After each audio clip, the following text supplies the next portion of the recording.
heart of where innovation, money, and power collide in Silicon Valley and beyond. This is Bloomberg Technology with Caroline Hyde and Ed Ludlow.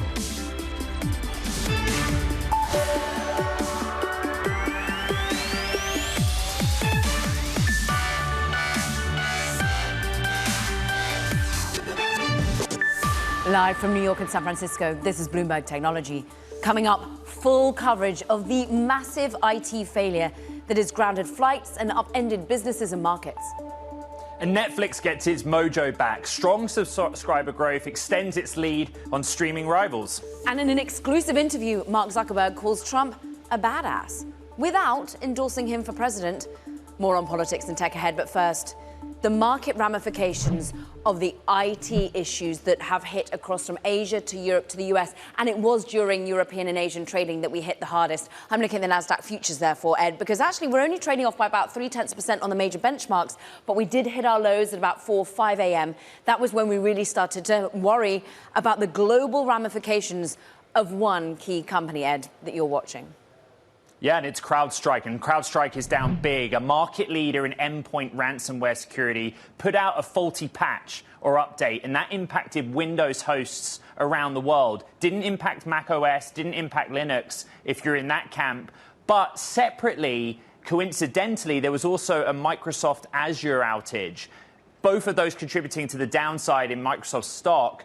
We have a number of updates. There have been fixes issued, but so many of you have reached out to Kara and I on social media to say, yeah, turning the computer on and off 15 times seems to have worked.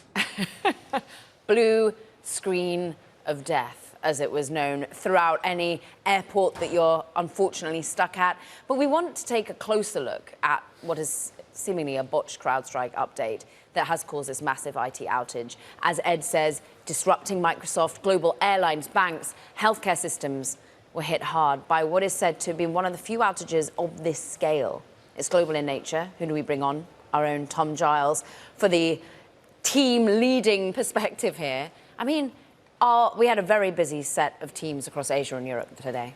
It's great to be here. Thanks for having me. Yeah, massive outage, unprecedented in its scale in many, many ways. As Ed so succinctly summarized, there was this upgrade to CrowdStrike software. This is a cybersecurity team that many companies around the world, many businesses, many government agencies rely upon to monitor their systems and keep the intrusions out. There was an upgrade, and it affected Windows systems around the world, and chaos has ensued. Okay, so Windows is the operating system designed and operated by Microsoft. Separately, there was a Microsoft Azure or cloud outage, which just confused things. This is the latest from Microsoft 365, basically saying that it appears Microsoft 360 apps, normal services have recovered. Again, there is ongoing issues. I mean, all you have to do, Tom, is go on social media and see the images of the dreaded blue screen that Caroline brought up. What also is interesting is how widespread industries were hit. Airlines, banks. What's our coverage telling us about that, the global nature of the disruption? Banks, UPS, so deliveries are disrupted, flights around the world. What this shows is the fragility of our global systems that are so reliant upon single vendors, and one particular patch can send things awry. And when you combine that with the ubiquity of Windows machines, they run something to the tune of 70% of the computers around the world. And then you, on top of that, add Azure, this cloud computing system that many companies, many businesses around the world rely upon for their cloud systems. This really put together a toxic cocktail of IT outages everywhere. And it just shows how vulnerable our systems are to these single vendors.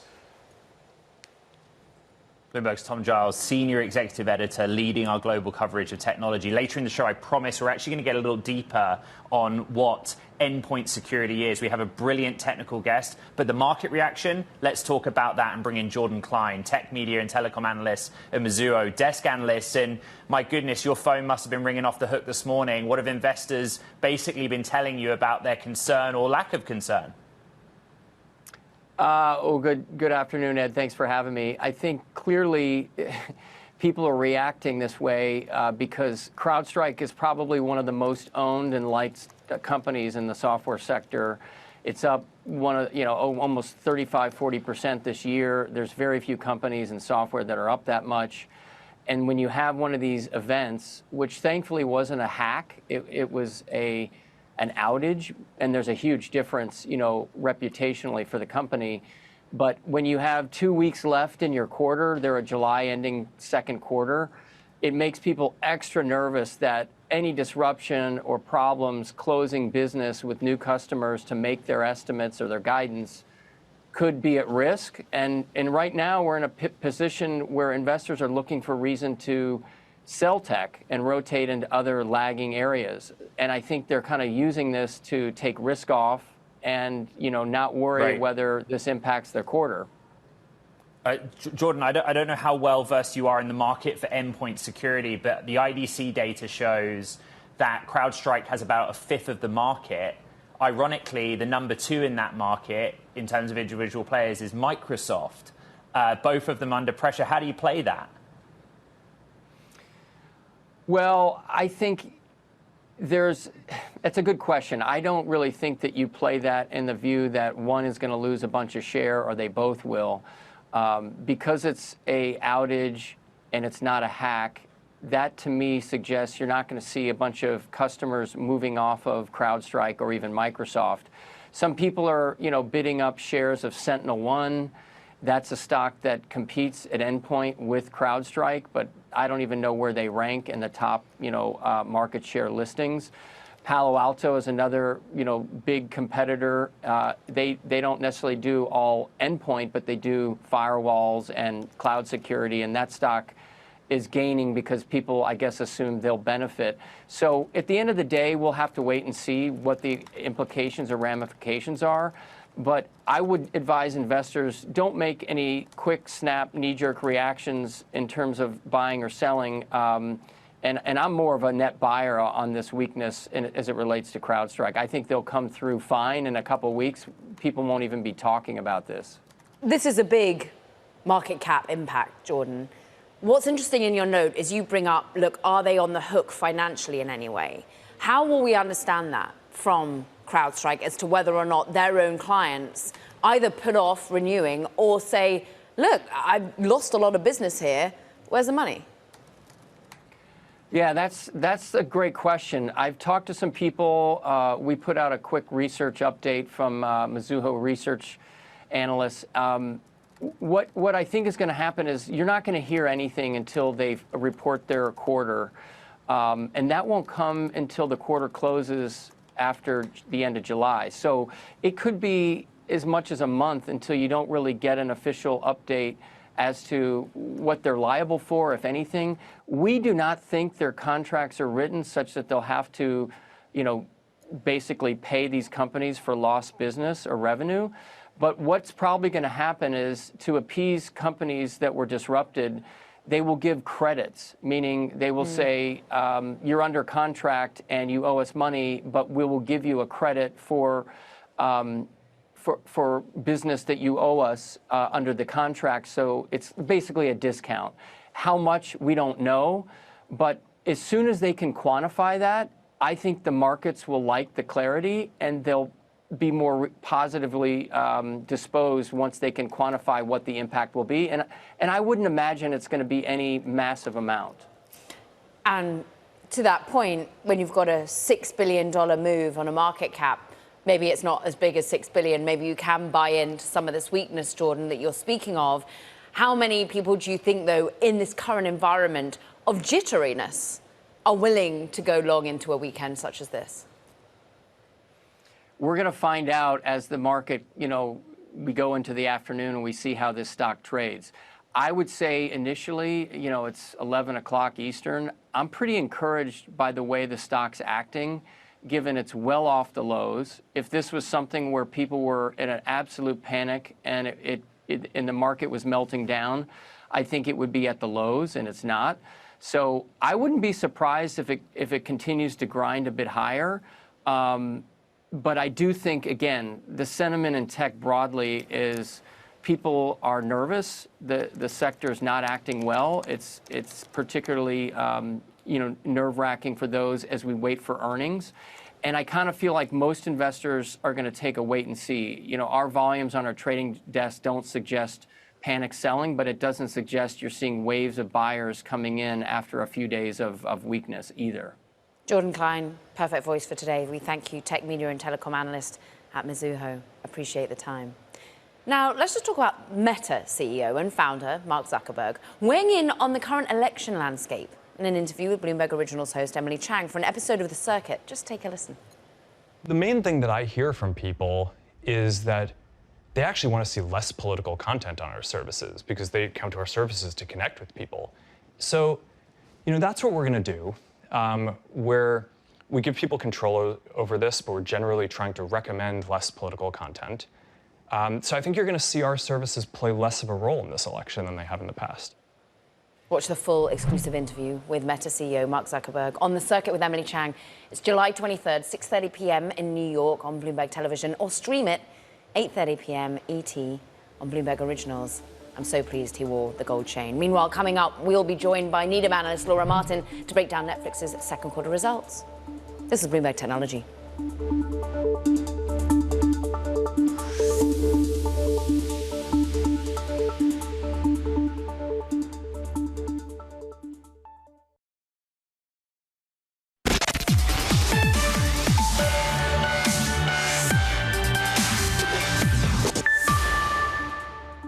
In terms of that member growth and churn, I'd say that the kind of outsized paid net adds in the quarter was primarily driven by stronger acquisition, a little stronger than we expected, but also very healthy, continued healthy retention in the quarter, and that's across all regions.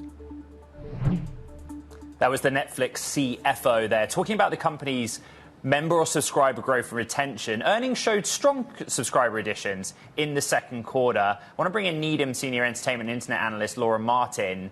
It's a situation where after hours stock go down, market open, stock go up, good subscriber numbers, concerning guidance. Which is more important for you, Laura?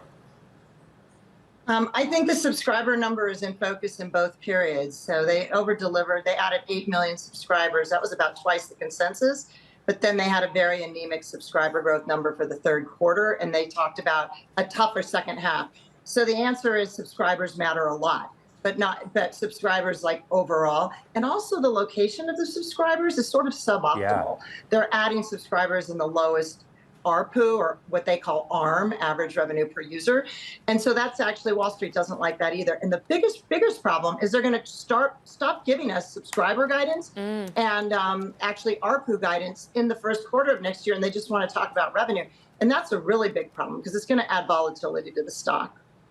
Where the subscribers are, I find so interesting as well. So they talked about strength in Asia Pacific, and then in terms or context of the guidance, like currency impacts, particularly in Argentina, if you're covering this stock, where do you want to see subscriber growth?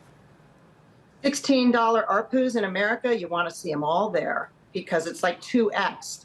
They pay twice as much in America compared to LATAM or APAC. Okay, so you want more expensive money being taken in from the more expensive clientele, but ultimately are they going to get that at the moment, Laura? Are we saturated? We're still trying to discern which streaming service I want to be using and which one should be merging. Yep. Well, and I really like I think the reason their churn is falling, like in America, they're saturated, as you say, is live. I think when they do these live fights and these live roasts and these live exclusive live programming, it keeps people paying for the next month, because they really market these things, these exclusive live events. So I really I think their video game and advertising is very troubled here. Video games troubled, but I think live is a really interesting genre for Netflix to lower churn. Okay, so they need to be investing basically, because that takes a Herculean effort from a technological perspective, right? Yeah, and they're paying for like NFL games, so they're joining the arms race in really expensive live sports programming, so that isn't great for your content budget, look ahead.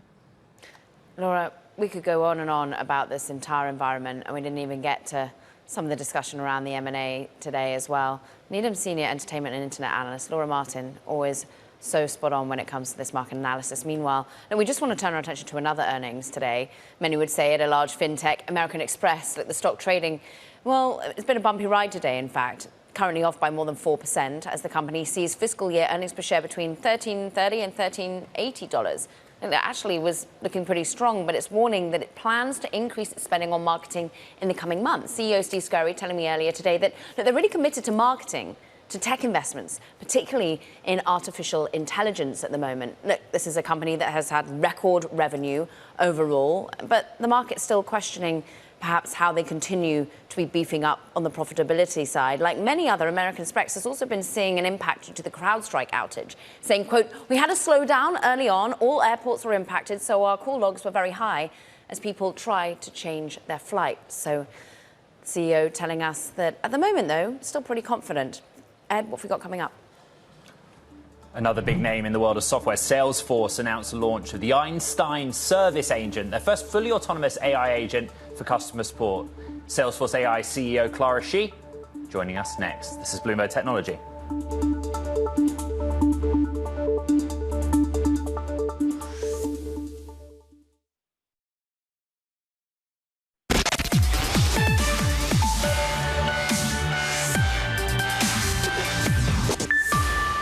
Okay, it's the growing field of AI. Salesforce recently announcing the launch of their Einstein Service Agent.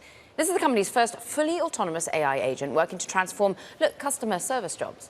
Let's bring in Clara Shih, CEO of Salesforce AI, for more. Clara, how can you quantify the difference of a normal, typical chatbot here? How much better is this agent you're offering? Thank you so much for having me. We've all interacted with customer support chatbots, and what they can do is pretty limited. It's always obvious that you're talking with a bot.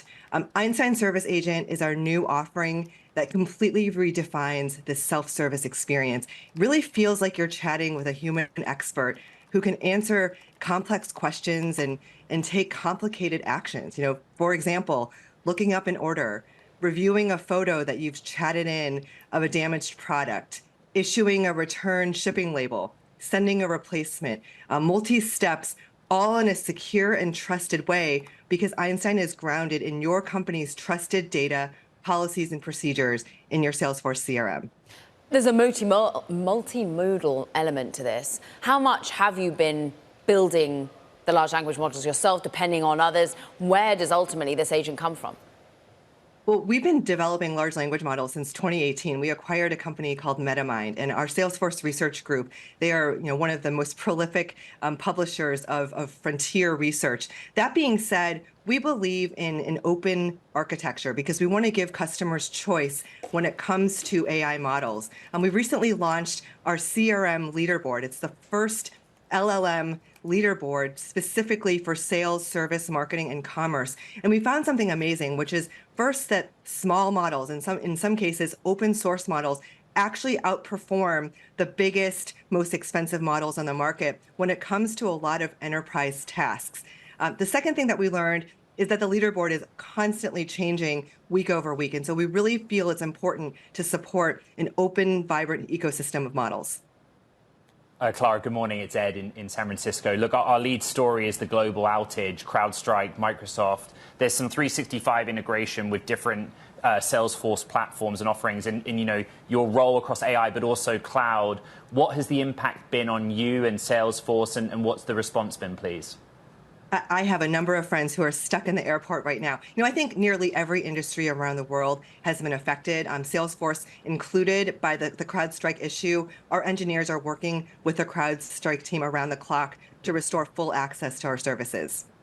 And just finally on that topic, you've long been in technology. How does this event rank, in sort of technological disruption or outages you've seen in your career? I think there's that's an inevitability when it comes to technology, and it really underscores the importance of working with trusted partners. I mean, trust is Salesforce's #1 value, and we very much pride ourselves in our uptime, partnering with many customers, specifically in AI, AAA, Air India, OpenTable. These are companies that really help run the world, and so we take that trust, security, reliability, and performance very seriously. Cara, there's going to be quite a few friends of yours at airports and many others who are desperately trying to get hold of a real person right now on the phone rather than a chatbot. And I'm wondering how long that will be inevitable. You, in many ways, do transfer conversations with this new AI agent to a human if perhaps it just gets out of the capability of the agent. How often is that likely to happen, do you think?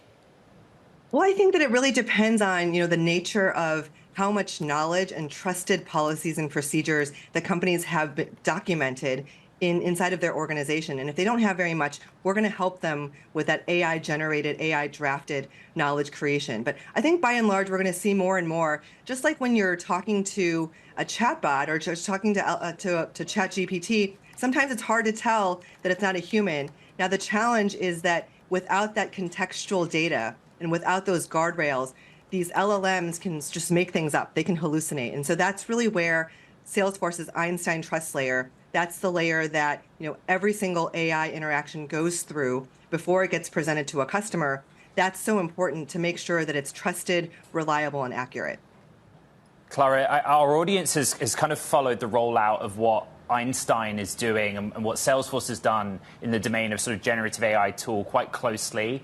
You must benchmark against other similar platforms or products. What have you learned about performance, essentially, against what else is out there?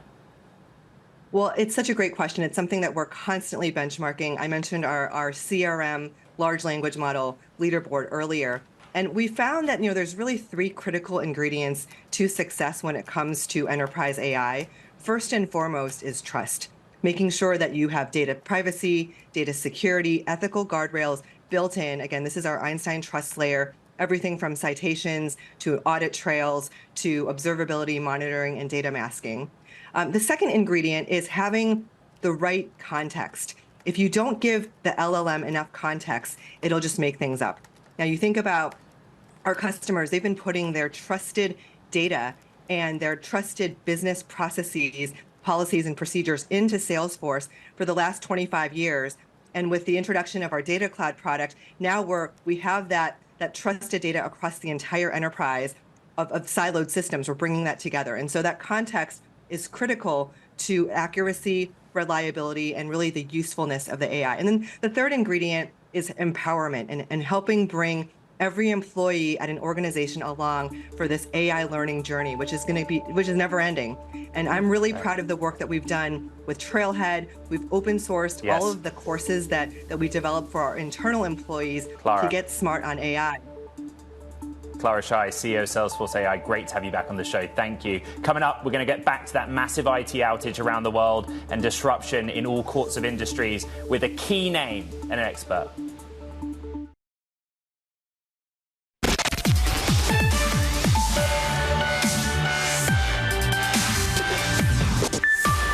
Welcome back to Bloomberg Technology. I'm Caroline Hyde in New York.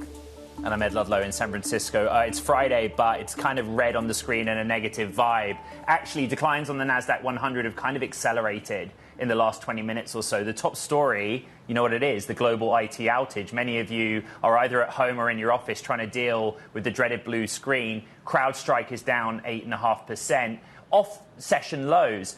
A point that Jordan Robinson of Mizuho made earlier, or Jordan Klein, sorry, of Mizuho made earlier, is that in terms of volumes trading, this doesn't suggest panic selling. There aren't buyers coming in either, Caro. Microsoft softer 0.6%. Windows is a Microsoft product, but separately from the outage, there was some issue with Azure, which they've also resolved, but the timing of which is kind of curious and kind of ruled markets as well.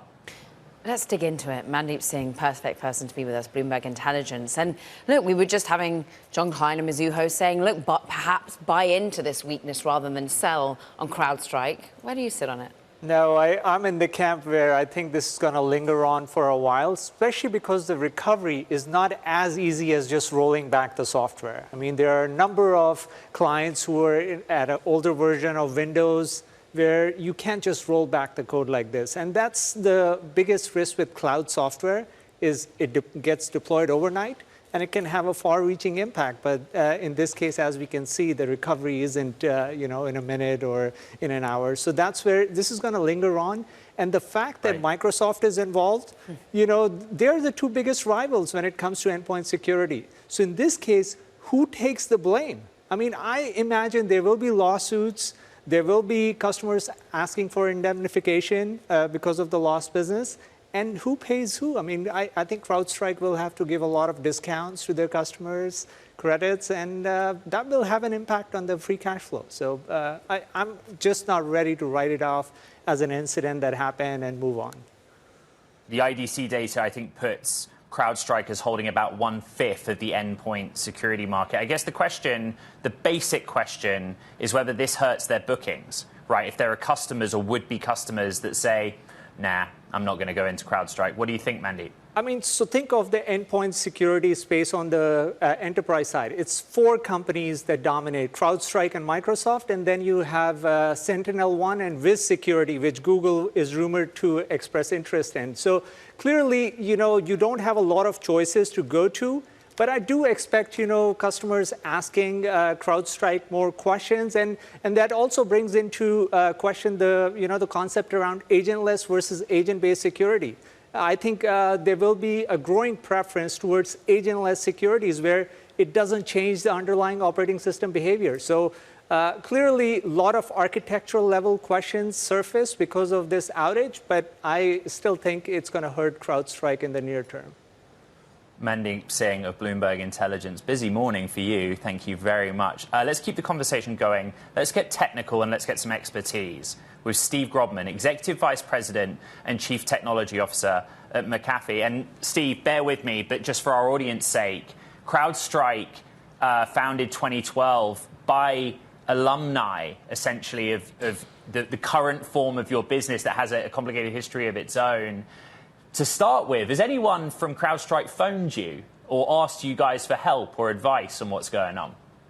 Yeah, I know the CrowdStrike team well. The cybersecurity industry is a close-knit bunch. They're running the response on this. We're really focused on making sure that our customers are well informed. McAfee is now a pure play consumer company where we're protecting consumers, and we're making sure that they understand that even though their devices are protected by McAfee, if they're using services from organizations or businesses that depend on CrowdStrike and were impacted by this event, that they might see things like banks or transportation having degraded service. And that's really where we're trying to play a role here, is to help our customers, our consumers, the industry navigate this.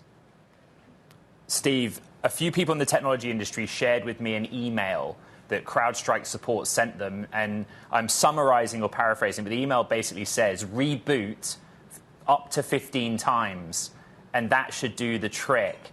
What do you make of that? When there are issues, putting together procedures to get organizations back in business can have many different forms. I think one of the things that I'd caution is my understanding in this particular case, there are a wide range of situations that an organization might be in with a wide range of recovery procedures. The one that you're outlining, it's certainly plausible that it's one of the scenarios. But what I would say is, we as an industry will learn from this. We always do. If I reflect back to WannaCry back in 2017, coming out of that, we changed the way that we secured our networks. We changed the way that we secured our environments, and we learned. Back into the 90s when we had some of the big worms, we learned. So it's going to happen again.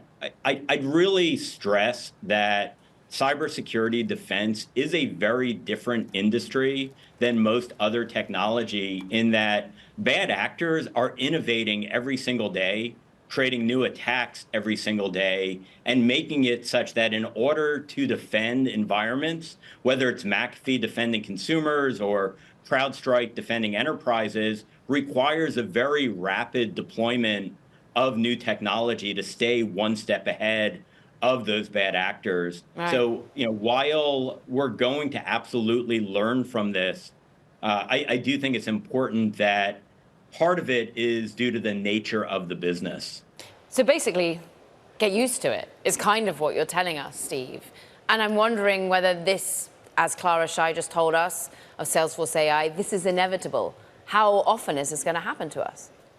Yeah, I don't know that I would say it's inevitable. I do think that there are some unique characteristics. I'd put it this way. If we're going to drive cars at 70 miles per hour on roads, like, we know that people are going to get injured, and that doesn't mean that we shouldn't focus on auto safety. I think we're in the exact same world here. There are technologies like AI that bad actors are using to create more and more lethal attacks. And the cyber defense industry is going to rapidly be releasing new capabilities to mitigate those. Part of that means we're moving very quickly, and we need to learn how to do that with the minimal risk possible of introducing technology defects that cause the issue that we saw, like that we saw today. Yeah. But I'd be careful to predict that this is inevitable. Okay, then how could we have done this differently? What do you think will the learnings ultimately be about how, with speed, you can update and better security without taking down global industry? So even if you're moving fast, doesn't mean that you need to do everything all at once.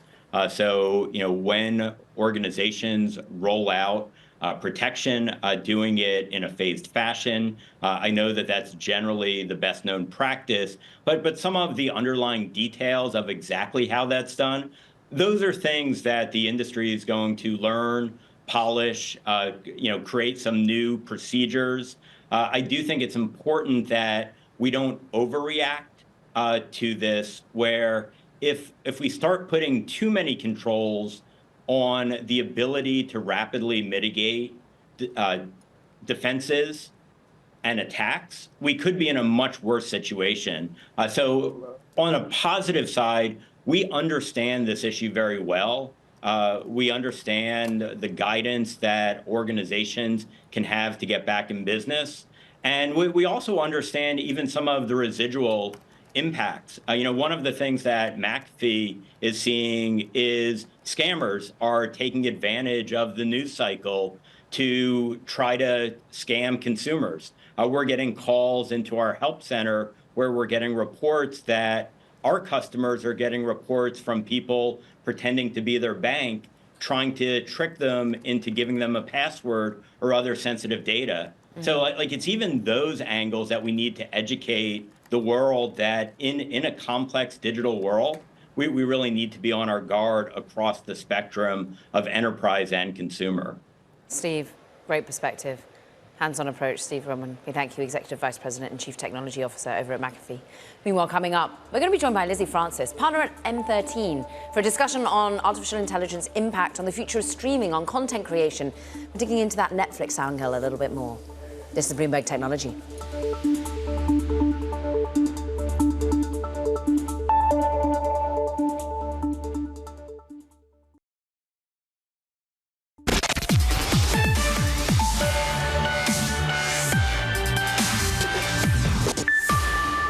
I think that AI is going to generate a great set of creator tools, a great way for creators to tell better stories. And one thing that's sure, if you look back over 100 years of entertainment, you can see how great technology and great entertainment work hand in hand to build great big businesses. Generative AI with the Netflix co-CEO Ted Sarandos there, as his take on how it's changing up the industry, the streaming industry. Lots to discuss there. So let's bring in Lizzie Francis, partner at M13, for more. And Lizzie, I'm pretty sure you've been focused plenty on how content is being disrupted, the innovations, and how does your portfolio companies reflect that? Where do you think AI is going to make the biggest difference? Oh, well, good morning, and thank you so much for having me on today. Yeah, at M13, we really think and see that this paradigm shift with AI is happening today, and it's happening quickly and with great speed. And so what we're seeing is that it's focused mostly on productivity and how we can actually see productivity improvements across all sectors. So we've taken an approach where we are investing in areas that are really changing underlying infrastructure in phenomenal ways. We recently invested in a company called Maven AGI, which is now servicing over 90% of inbound customer service for companies like TripAdvisor and Row. And what's remarkable about this is it's not just the productivity, but as M13 thinks about the future of AI, it's really about this paradigm shift of customer personalization, really thinking about how we can think about creating a better customer experience time and time again. So what you see with someone like Maven AGI is that it really is not just about that passive customer service, which is remarkable in itself. It's also about creating these surprise and delight moments for customers. It's surprising them in places like banking with, "Hi, how can I help you today?" Not just on losing your debit card, but do you need help finding a loan, right? Or is it, how can I schedule a new flight today, given everything that's happening as we're seeing? So I think we'll start to see this shift in AI over the next 10 years, where it's not just about productivity, but again, is really about this deep focus on personalization and consumer experience. So Lizzie, M13 still has to make sort of discerning calculations on where to put money. $400 million fund 3, that's sizable. Is there a high volume opportunity, or is it competitive? Like, mechanically, everything you've just told us, how do you put that into practice each day? Yeah, it's a thoughtful point, Ed. And I think because we're at this paradigm shift, one of the things we're most excited about, as we've seen in other cycles, is that there is quite a bit of venture dollars actually flowing into the ecosystem now to propel this kind of innovation. So we're seeing that reflected in where venture dollars are actually being allocated. If you look holistically across the board, about 50% of VC dollars are going to AI and AI companies. And so when we think about where do we want to actually put our dollars when it comes to AI, we still think about sound business fundamentals. And so across the 4 areas that we invest in, health, money, finance, and consumer, what really matters at the end of the day is that when it comes to a company that's either powered by AI or is AI native, there has to be those sound business fundamentals that really drive the business and create a compelling venture backable business for us to be excited about. And we're seeing them.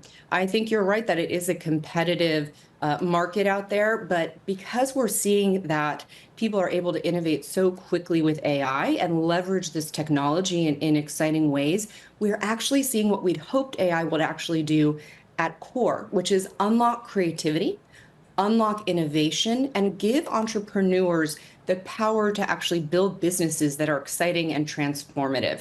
We actually have invested on the healthcare side in a company called Caregnostics, which is actually helping doctors and clinicians diagnose ahead of time previously undiagnosed chronic conditions in patients. Now you can see that doctors and clinicians can actually provide better patient care and think about the actual patient experience. Lizzie Francis, partner at M13, thank you very much. Now, coming up on Bloomberg Technology, more of that conversation with Meta CEO Mark Zuckerberg on the circuit with Emily Chang. Remember, full interview to come July 23rd, but a little nice spicy bit of it right now. Stay with us. This is Bloomberg Technology.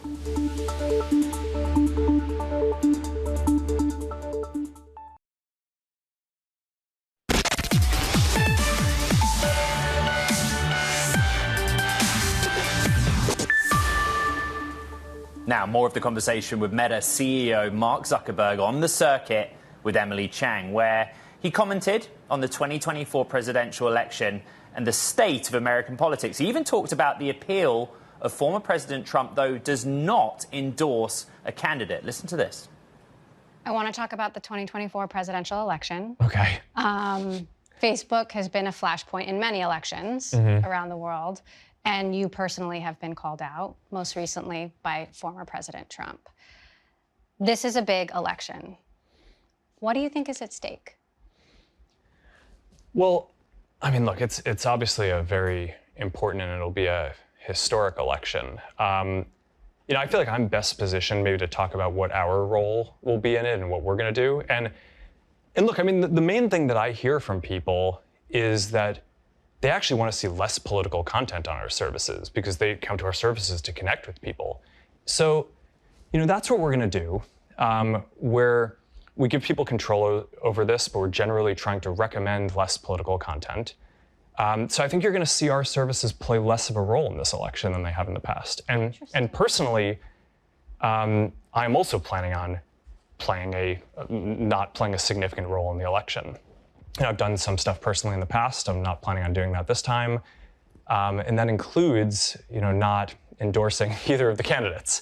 Now, look, there's obviously a lot of crazy stuff going on in the world. The historic events over over the weekend. And on a personal note, it's, seeing Donald Trump get up after getting shot in the face and pump his fist in the air with the American flag is one of the most badass things I've ever seen in my life. But, and I think, look, at some level as an American, it's like hard to not get kind of emotional about that spirit and that fight. And I think that's why a lot of people like the guy. But look, we're living in a pretty crazy time. And I view our role here is to make it so that everyone can express their views on this stuff. But we're going to try to manage it so that way the politics doesn't drown out the human connection and the community, which is, I think, the main thing that people come to our services for. And, we're not always going to get that right, but that's what we're going to try to do. And I think that's probably the best role that we can play. Meta CEO, co-founder Mark Zuckerberg, along with our own Bloomberg Originals, Emily Chang. Watch the exclusive interview on the circuit with Emily Chang on Tuesday, July 23rd at 6:30 p.m. ET in New York on Bloomberg Television. Or look, you can stream it too, 8:30 p.m. on Bloomberg Originals. But someone else was in the room listening in. It was Kurt Wagner. We go to him for some more on the interview. And it felt as though there was a very clear signal that don't expect from Mark Zuckerberg, at least, any endorsement, even though we might hear it from others in Silicon Valley and beyond. Yeah, I don't think there's any upside to him endorsing someone at this point, right? It's sort of like that old Michael Jordan quote, Republicans buy sneakers too. It's like he's got a global platform. He's got, partners on both sides of the aisle. He's got advertisers on both sides of the aisle. And I think for someone in his position, there's just not really, I think what we saw in that clip is about as close as he's going to come to, saying something that sounds like an endorsement for either one of these guys. Well, it's still fascinating. This is what Trump said on Truth Social in March. I know you're familiar with this, Kurt, but it was in the context of whether or not he would get rid of TikTok. Facebook and Zucker-schmuck will double their business. So Zuckerberg said something nice about Trump. I don't know that Trump shares the sentiment, but this is a issue in this cycle. TikTok, social media, big tech. Yeah, absolutely. And I think there's some political savvy in what Mark Zuckerberg said yesterday, right? If the winds are indeed changing, obviously talked about a lot over the last week plus that it feels like Donald Trump is really taking sort of this election lead here. It's in Mark Zuckerberg's best interest to say something flattering or nice to the guy who may be president and who has threatened him and his company, right? And so I don't think that this was a off-the-cuff comment. I'm sure this was somewhat calculated in that regard. And this is going to continue to be a contentious relationship. I don't think, because Mark Zuckerberg said one nice thing about Trump, suddenly these two are going to be buddies. But, he's staring down the idea of 4 more years of a Trump presidency. And so I think he's sort of, starting to set a new tone maybe that we hadn't heard over the last couple of years. But things can change. As we discussed on the show this week, Kurt, President Trump is now pretty close with Mr. Elon Musk. Yep. These people matter. They have influence in Silicon Valley globally. They do. Not only do they have the money, right? We talked about what Elon's doing in terms of his political donations and how impactful that can be, but they just have such a cultural influence over, they have fans, right? These are celebrity CEOs. And when they come out and say, in Elon's case, I endorse Trump, I'm giving money to Trump, that has a ripple effect to a lot of people who admire and respect what Elon says. And I think Mark Zuckerberg is the same way with a different audience, right? So these guys have such influence. That's why we care about what they say when it comes to politics. Bloomberg's Kurt Wagner in the room for a seriously important interview, Caro. Yeah, and meanwhile, that does it for this edition of Bloomberg Technology. What a week it has been, Ed. Yeah, and a moment in tech history. Recap on the pod. You know where to find it. This is Bloomberg Technology.